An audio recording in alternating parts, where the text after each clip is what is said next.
हाय friends, मैं हूं Manav. Welcome to movie shoovy. क्या हाल चाल है। एक मूवी आई है जिसका नाम है हेल रेजर, और जो लोग हेल रेजर के फ़ैन हैं उनको पता है कि ये 9 पार्ट में पहले भी आ चुकी है और 1987 में इसकी शुरुआत हुई थी।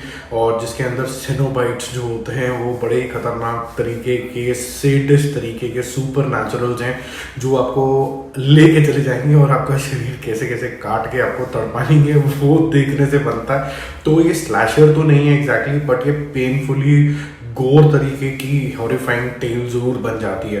क्या ये उतनी हॉरिफाइंग टेल है जो नया वर्जन इसका है, जो हुलू के प्लेटफॉर्म के ऊपर इंग्लिश के अंदर रिलीज हुआ है?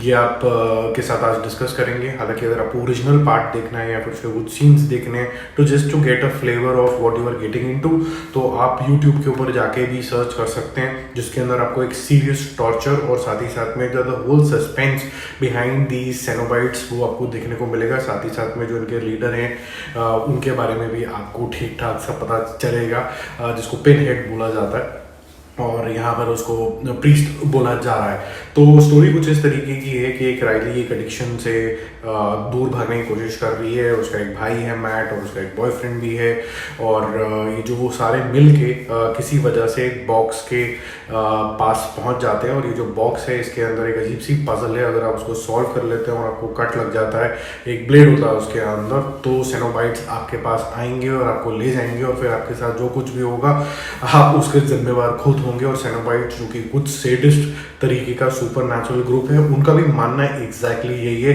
कि आप हमें जब बुलाएंगे तभी हम आएंगे, और जब हम आएंगे you become part and parcel of that torture. और ये जो सेनोबाइट्स हैं ये अलग अलग तरीके के हैं। कुछ म्यूटेशन टाइप का भी है, कुछ एक ह्यूमनॉइड टाइप का भी, आधा ह्यूमन है आधा मशीन टाइप का, तो अलग अलग आपको दिखेंगे। और साथ ही साथ में जो लीडर है पिन हेड वो भी आपको दिखेगा, इनकी पूरी कहानी दिखेगी। अगर मैं इसको कंपेयर करूँ 87 वाली वर्जन से और इसके अंदर, तो जो कोर मेथोडोलॉजी रखी गई है वो सेम रखी गई है, जो सस्पेंस है उसी तरीके का रखा गया। But at the same time इस मूवी का फर्स्ट हाफ सिर्फ कैरेक्टर बिल्डिंग के ऊपर रखा गया है, और सेकेंड हाफ के अंदर एक्चुअली में कुछ एक्शन होता है, और सेकेंड हाफ के भी मान समझ लीजिए लास्ट के 45 मिनट्स के अंदर होता है। दूसरी चीज़, जिस तरीके का कैरेक्टर बिल्डअप है यहाँ पर पिछले वाले वर्जन और इस वाले वर्जन को कंपेयर करना जरूरी हो जाता है।